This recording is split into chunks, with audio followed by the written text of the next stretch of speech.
Salut à tous et bienvenue dans la BMW i3. Alors ceux qui nous suivent depuis un petit moment connaissent déjà un petit peu la bestiole. Vous savez que c'est pas la première fois qu'on roule avec, c'est pas la première fois qu'on en a une pendant quelques jours. On avait passé l'an dernier un très bon moment avec elle sur un petit road trip qu'on avait fait entre Bordeaux et Biarritz, qui était vraiment génial. Là, on a décidé de repasser quelques jours avec. Premièrement parce que c'est une voiture qu'on adore, donc déjà on tue tout le suspense, on aime vraiment beaucoup cette voiture. Et deuxièmement parce qu'on voulait tester un petit peu l'autonomie et les capacités de cette nouvelle version avec la batterie de 94 ampères. Donc qu'est-ce que c'est la i3? Mais c'est la citadine BMW électrique. On a une auto de 4 mètres de long, 1m77 de large et puis 1m60 de haut. Donc ça reste un petit cube. Et c'est une auto qui est super intéressante parce que on a en termes de conception quelque chose de très poussé. On a une auto donc qui est 100% électrique pour la propulsion. Qui est dans une coque en carbone et en PRFC, donc plastique renforcé de fibre de carbone. Et on a donc des batteries dans le plancher, ce qui permet d'abaisser un maximum le centre de gravité, et on a un moteur de moto de 650 cm3 qui est là également pour conserver ou charger un tout petit peu la batterie. Donc c'est la version Rex, la version donc avec le prolongateur d'autonomie. Mais ce moteur-là n'alimente pas du tout les roues, il se contente de conserver la charge des batteries et de les recharger un tout petit peu également suivant les phases, décélération ou pas. Donc cette i3, nous on l'adore parce que pour la ville on a un packaging qui est super réussi. On a une voiture qui a 3 modes de conduite, confort, Eco Pro et Eco Pro Plus. Le mode confort il est idéal pour la ville, il vous donne une voiture qui est très vive, clairement très vive. Ça fait 170 chevaux, l'équivalent de 170 chevaux, 250 Nm à 0 tour minute. Donc on a une voiture qui a toute la patate disponible de suite avec un accélérateur un petit peu susceptible sur le mode confort, ce qui permet vraiment de décoller très vite au feu et d'en surprendre certains d'ailleurs. Le 0 à 100 est abattu en un tout petit peu plus de 7 secondes, 7 secondes 3.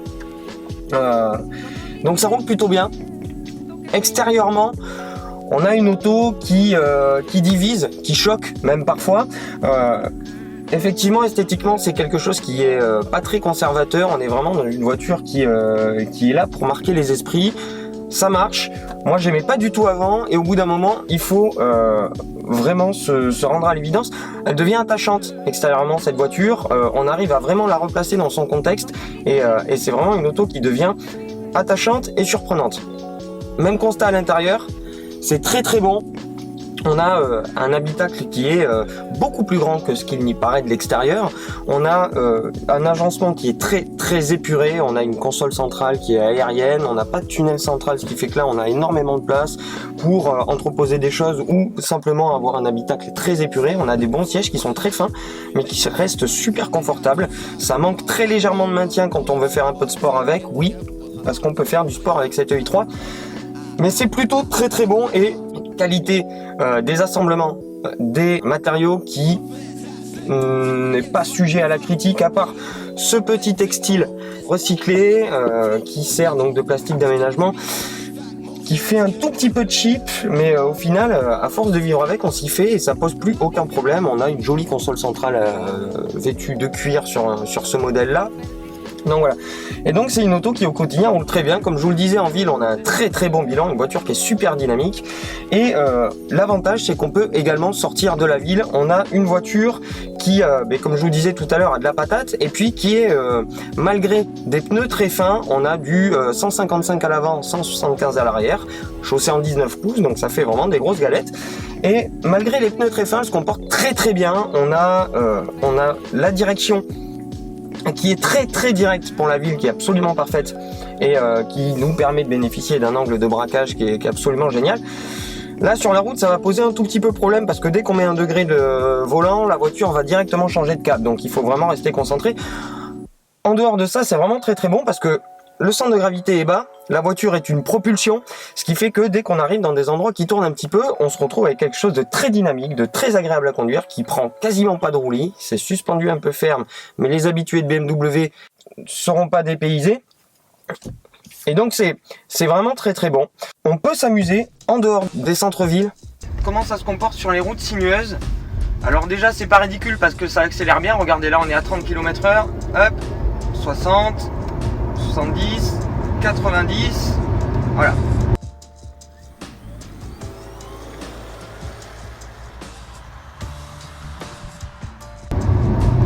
Donc là on est sur une route limitée à 90 qui chahute un petit peu quand vous la prenez déjà à 90 et on va faire le test. Hop, 90 km/h tout le long.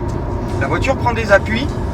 Alors dans le très très sinueux, l'avant est un tout petit peu sous vireur, c'est réglé vraiment safe. Mais au final, même avec les pneus fins, ça tient plutôt bien la route. C'est très concret, c'est une très bonne voiture de campagne. Et l'avantage d'être une propulsion, c'est qu'on peut prendre pas mal de plaisir de conduire avec cette i3. Elle freine plutôt bien et elle prend pas beaucoup de roulis. Alors c'est suspendu assez ferme effectivement pour une citadine, mais les habitués de BMW ne seront pas dépaysés. Et c'est vraiment pas mal dans le sinueux, on peut limite s'amuser avec cette voiture là. Après effectivement plus ça tourne, plus c'est serré et plus l'avant aura tendance à s'ouvrir facilement. Mais c'est déjà pas mal. Et c'est ça qui nous permet justement d'avoir un bilan qui est génial maintenant.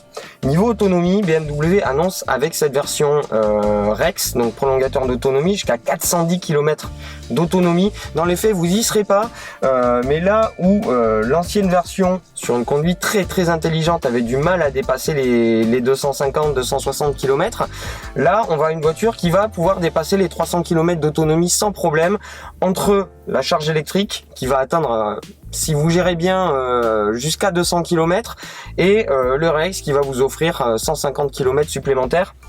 Donc c'est vraiment très très bon et ça nous permet de pas recharger quasiment la voiture de week-end et de pouvoir aller un petit peu partout entre Bordeaux, le nord girondin et le sud de la Gironde avec les Landes girondines. On a pas mal bougé ce week-end et ça a été très bien. Et voilà, donc une voiture super attachante, hyper bien conçue, hyper bien construite. Mais le souci, c'est que ça se paye encore à partir de 35 800 € pour la i3. Notre version là, Lodge, avec quelques petites options qui vont bien, est affichée à un petit peu plus de 45 000 €. Ça commence à faire, sachant que si vous voulez vraiment la version par exemple comme celle qu'on a eu l'an dernier, suite avec les bonnes options qui vont bien, toit ouvrant, gros GPS, professionnel, etc., vous allez frôler quasiment les 60 000 €. En attendant que tout ça tombe, que tout ça se démocratise et que les prix baissent, ça reste aujourd'hui le meilleur exemple de la citadine électrique qui puisse exister, une voiture dynamique, qui peut sortir de la ville, qui est super bien conçue, qui est très très bien construite et dans laquelle on se sent vraiment bien. Donc vous l'aurez compris, cette i3 on l'adore, on l'aime plus que jamais et plus on passe de temps avec, plus on est attaché à cette auto. Malheureusement, c'est lundi, il faut la rendre, le week-end est terminé. Et puis je voulais terminer cet essai de la i3 en remerciant nos amis de Bayern Automobile à Mérignac, la concession BMW de Bordeaux-Mérignac, qui nous fait confiance depuis quelques années maintenant et qui n'hésite pas à partager avec nous sa gentillesse, sa disponibilité et sa grande passion pour l'automobile depuis un moment, en nous prêtant justement ces véhicules, en nous permettant justement de pouvoir les découvrir et de pouvoir les apprécier. Donc merci encore à vous, tout particulièrement merci à toi Benjamin, ça a été un moment génial avec cette i3. J'espère que tout ça vous a plu les amis, j'espère vraiment que on a pu vous apporter les réponses que vous aviez sur cette BMW i3 et que les images qu'on vous a proposées vous ont plu. N'hésitez pas, pour en voir plus, à vous abonner au Facebook, au Twitter, à l'Instagram et au YouTube du Billet Auto. Tous les liens sont dans la description. D'ici là, il ne me reste plus qu'à vous souhaiter plein de bonheur, plein de bonnes choses et puis à vous dire à très bientôt pour de nouvelles aventures. Ciao.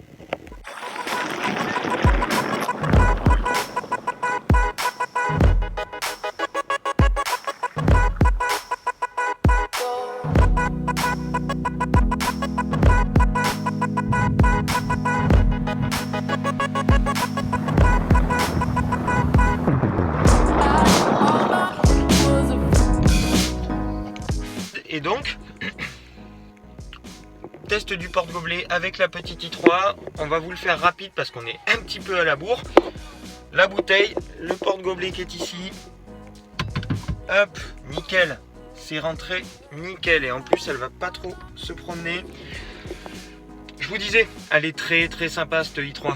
Allez, nous on reprend la route, c'est parti. Attention, boire ou conduire, il faut choisir. Et puis je vous dis à plus tard.